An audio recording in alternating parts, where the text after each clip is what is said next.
안녕하십니까.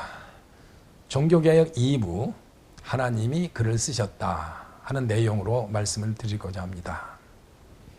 종교개혁은 하나님이 이루어내신 우리 인간들에게 진리의 빛을 다시 회복해 주신 놀라운 은혜의 사건이었습니다. 우리가 해마다 종교개혁을 기념하고 그 내용들을 나누는 것은 사실 우리의 신앙 유익을 위한 것이고, 하나님께서 어떻게 로만 캐톨릭 처치의 잘못된 신앙으로부터 바른 신앙, 성경적인 신앙을 회복해 주셨나 하는 내용들을 나눔으로써 우리 성도들에게 신앙의 유익을 드리기 위한 것입니다. 루터가 처음 로만 캐톨릭 처치의 신앙이 잘못되었다고 느낀 부분은 구원관이었습니다. 구원관이라는 것은 하나님께서 우리 인간을 구원하시기 위해서 열어놓으신 방법이 있는데 그 방법을 바로 이해하는 것이 구원관이죠. 기독교 신앙에 있어서는 이 구원관은 아주 절대적으로 중요한 것입니다. 그런데 로만 캐톨릭 처치의 이 구원관이 잘못되므로 루터는 10년 이상을 고민하고 갈등하고 그러다가 성경을 깊이 연구하는 과정에서 바른 신앙을 깨달았던 것입니다. 그럼 로만 캐톨릭 처치의 구원관은 어떻게 잘못되었는가?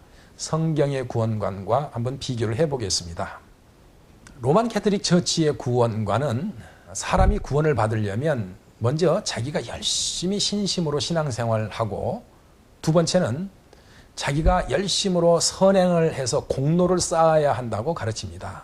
그런데 문제는 이렇게 일생 동안 믿음 생활하고 선행을 쌓아도 죽을 때 가면 그 공로가 태부족, 너무 모자라서 천국에 바로 못 간다는 것입니다. 그래서 연옥이라는 것을 이야기하면서 모든 사람은 거의가 연옥으로 가게 된다. 어떤 소수의 성인들 외에는 모두 연옥에 가게 되는데, 연옥에서 어느 정도 고통을 당하다가 천국으로 가는지는 아무도 모른다고 말합니다.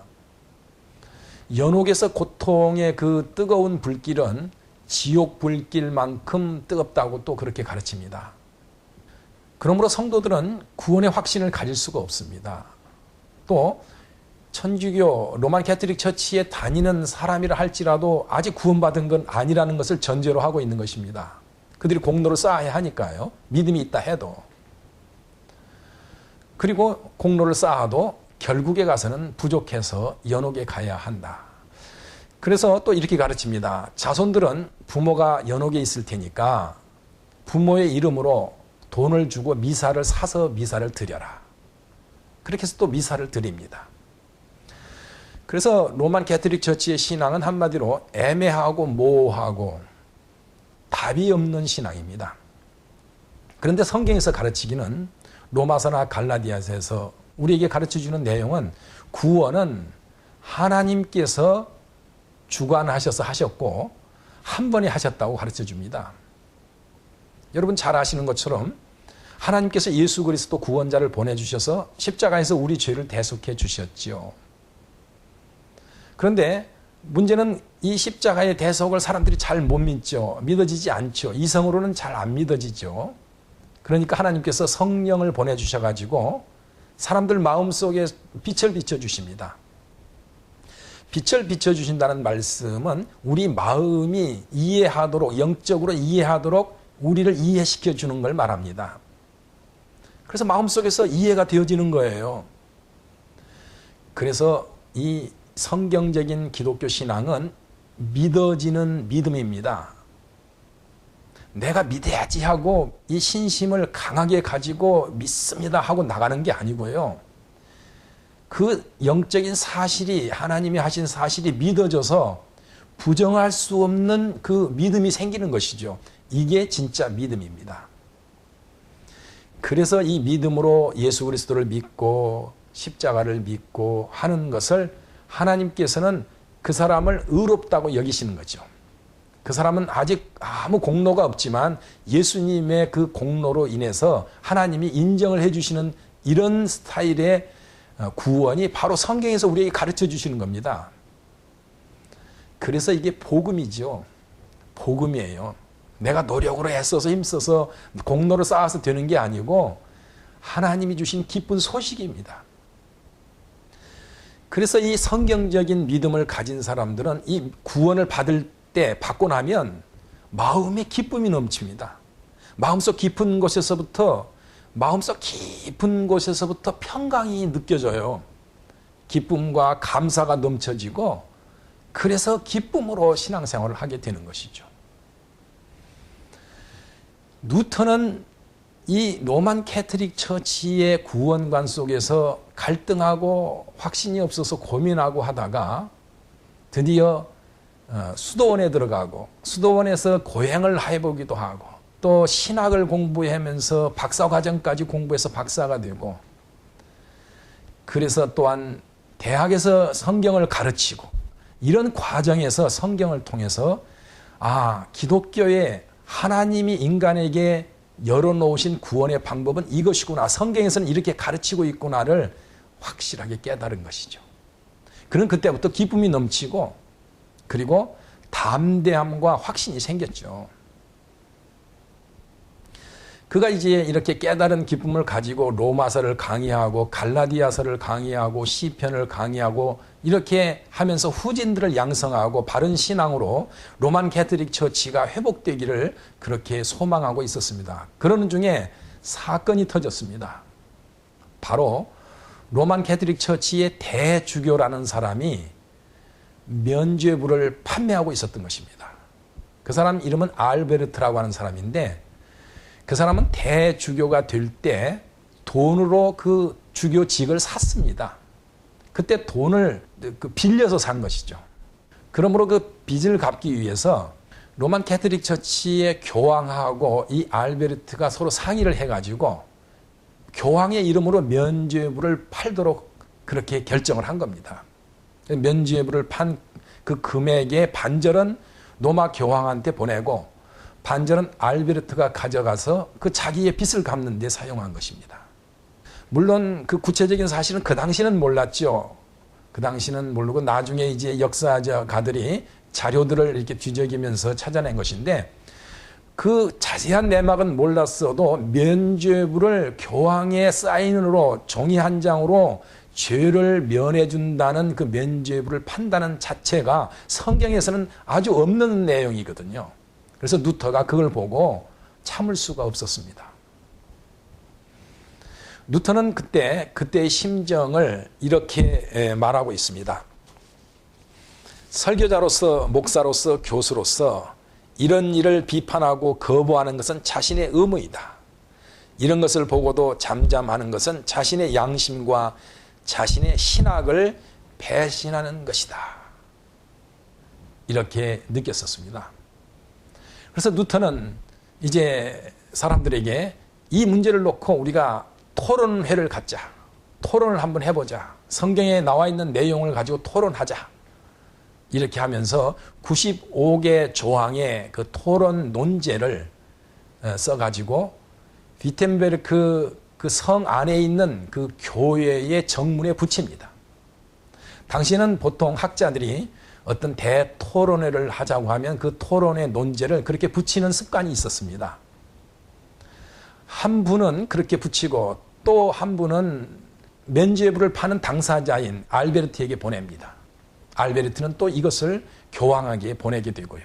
그 다음 또 한 분은 그 비텐베르크 그 도시에 담당하고 있는 로만 캐톨릭 처치의 그 감독에게 보냅니다. 이렇게 루터가 95개 조항의 논제를 발표하자 이 내용이 삽시간에 독일뿐만 아니라 유럽 전역으로 퍼져나갔습니다. 그래서 역사가들은 천사의 날개를 달고 갔다 이렇게 기록을 하고 있습니다. 그런데 루터의 95개 조항의 논제에 대해서 내용을 듣고 안 사람들은 가슴이 뻥 뚫리는 것 같았어요. 모두 다 공감을 했습니다. 이렇게 토론이 되어져 가는 중에 루터가 또 여러 권의 책을 쓰면서 자신의 그 성경으로부터 깨달은 신학적인 입장을 발표를 하게 됩니다. 이제 그러는 중에 루터의 신앙을 분명하게 보여주는 사건이 발생을 합니다. 그 사건은 신성 로마 제국의 황제가 전 제국의 그 의회를 소집하면서 그 청문회를 만들어 가지고 루터를 부른 것입니다. 왜 이렇게 되었느냐면요, 로만 캐톨릭 처치의 교황이 그렇게 만든 겁니다. 교황이 이제 루터를 아무리 설득해도 그냥 잠잠하게 순종해라 하고 설득해도 루터가 듣지 않고, 또 학자들 간에 토론을 해도 루터를 이길 수 없게 되자 교황이 루터를 파문해 버렸습니다. 파문하고 그 파문장을 신성 로마 제국의 황제에게 사절단을 통해서 보내면서 황제의 그 권력으로 이 루터를 잡아서 죽여달라고 부탁을 한 것입니다. 처음 루터가 청문회의 그 소환장을 받고는 기뻐했습니다. 이것은 하나님의 부르심이다 하고 생각을 했습니다. 왜냐하면 온 제국의 그 권세자들 앞에서 진정한 그리스도의 복음을 전해야겠다는 사명감을 느꼈기 때문입니다. 그래서 루터는 14일이나 걸려서 청문회장까지 갑니다. 가는 도중에 친구들은 걱정이 이만저만이 아닙니다. 사실 한 100년 전에도 보헤미아의 잔 허스라고 하는 사람도 루터처럼 성경적으로 기독교의 진리를 주장하다가 그 제국 그 종교 회의에 불려가 가지고 거기서 사형 선고를 받고 불에 태워 죽임을 당하는 화형을 당했거든요. 루터는 친구들의 걱정할 때마다 이렇게 말합니다. 허스는 화형을 당했지만 진리는 화형당하지 않았다. 그리스도는 살아계신다. 이렇게 말하고, 또 때로는 이렇게 말합니다. 그곳에 그 청문회장에 악령들이 지붕의 기와장만큼 많다 할지라도 나는 그곳에 갈 것이다. 이런 담대한 사명감과 확신 속에서 이제 그 청문회장까지 갔습니다.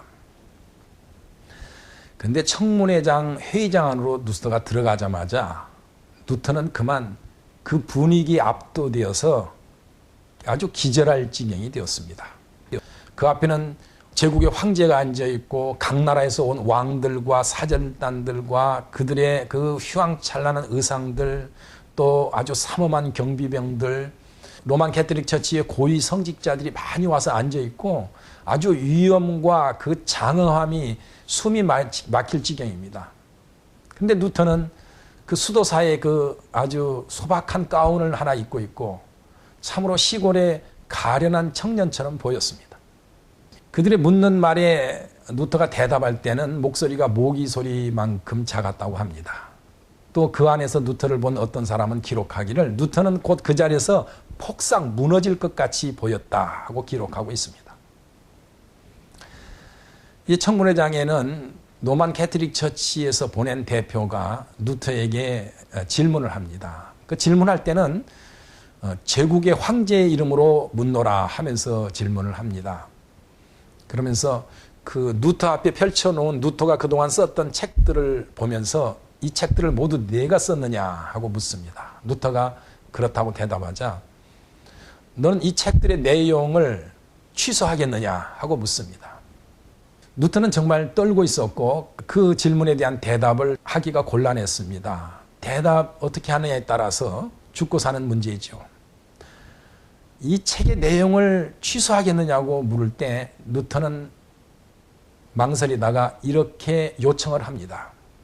이 문제에 관해서는 영혼의 문제와 관련이 되고 하나님 말씀의 진리 여부와 관련이 되므로 대답하기 위해서 내게는 좀 시간이 필요하다. 이렇게 요청을 합니다. 루터는 정말 시간이 필요했죠. 그 권세자들 앞에 그 위엄과 그 분위기에 압도되어 있는 한 인간이 그 속에서 정말 자신의 소신을 지키기 위해서는 하나님 앞에 기도하고 하나님의 능력을 입는 것이 필요했던 것이죠.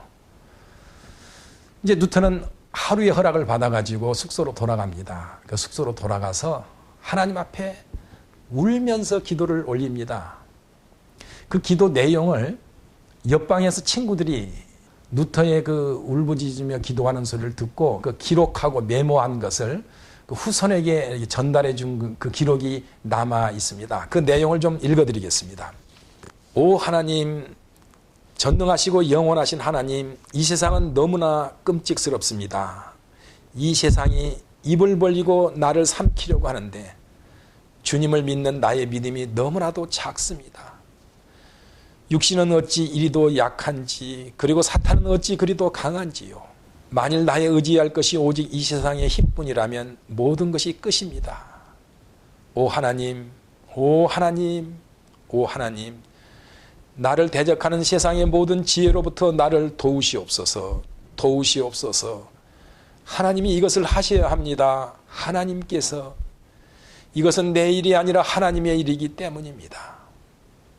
그리고 쭉 나가다가요, 한참 동안 침묵하면서 막 괴로워하더니 또 기도를 계속합니다. 이제는 이 기도의 내용이 바뀝니다.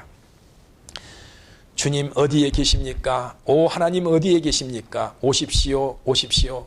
나는 준비되었습니다.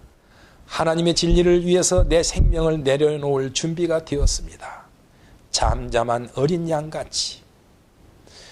비록 세상이 악마들로 가득 채워진다 해도 내 몸이 아직도 하나님의 손으로 가꾸시는 이 내 몸이 죽임을 당해야 한다 해도 대로상에서 찢어지고 조각조각 잘려지고 재가 된다 해도 나의 영혼은 하나님의 것입니다. 그렇습니다. 하나님의 말씀이 그것을 확신하게 합니다. 내 영혼은 하나님께 속하였습니다. 내 영혼은 주님과 함께 영원히 거할 것입니다. 아멘.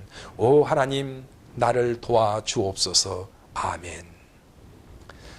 이렇게 기도를 하고 누턴은 이제 마음의 평화를 회복합니다. 마음속에 큰 기쁨과 확신을 가지게 되고 이제 여유 있게 성경을 읽기도 하고 자기가 쓴 책들을 이렇게 둘러보기도 하고 그리고 내일 대답할 것을 이리저리 좀 정리하기도 하면서 그렇게 보내다가 잠이 들었습니다.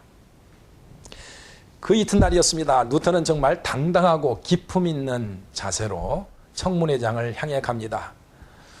청문회장에서 이제 똑같은 질문을 또 받습니다. 이 책이 내가 쓴 책이냐, 또 그 다음에 이것을 취소하겠느냐. 이때 누턴은 어제와는 달리 당당하고 아주 또렷한 목소리로 그 안에 있는 사람들이 모두 들을 수 있는 목소리로 답변을 합니다. 이 답변은 역사에 길이 남을 아주 유명한 대답입니다. 만일 성경 말씀이나 분명한 논리로 나를 반박하거나 나의 잘못을 깨닫게 하지 않는다면 나는 내가 내 책에 인용한 거룩한 성경 말씀들을 확신하고 있고 나의 양심도 하나님의 말씀으로 단단히 매여 있어 부정할 수 없다. 양심을 거슬려 어떤 것을 하는 것은 안전하지도 않고 위험한 것이므로 나는 어떤 것도 취소할 수 없고 하지도 않을 것이다. 보라, 내가 여기 서 있다. 하나님 나를 도우시옵소서. 아멘 하고 마칩니다. 양심에 거슬려 어떤 것을 하는 것은 안전하지도 않고 위험한 것이다. 이 놀라운 표현이지 않습니까? 하나님 말씀 안에서 양심적이고 싶어서 세상의 어떤 위협도 조금도 무서워하지 않는 이제 누터가 된 것입니다. 그런데 놀랍게도 청문회장에 있던 그 신성 로마 제국의 황제가 누터는 이단같이 보이지 않는다. 파문을 당할 만한 사람이 아닌 것 같다. 또 누터가 썼다고 앞에 놓은 책들을 이렇게 초라한 수도사가 이런 유명한 책을 썼을까 하고 의문을 가졌다고 합니다. 그런데 두째 날 누터의 답변을 듣고 이 독일의 한 수도사 한 사람을 로만 캐톨릭 처치의 그 저명한 높은 고위 성직자라든지 학자라든지 지식인들이 조금 더 당연할 수 없다는 이 사실을 보고 놀랐다고 합니다. 성도 여러분, 여러분 모두에게 개혁자들이 경험했던 하나님과의 만남과 그 개혁자들이 경험했던 그 참 신앙을 충만히 회복하시는 여러분 모두가 되시기를 주의 이름으로 축원합니다. 다음 시간에는 개혁자들이 정리한 성경의 아주 요긴한 진리들의 내용을 하나하나 말씀드리겠습니다.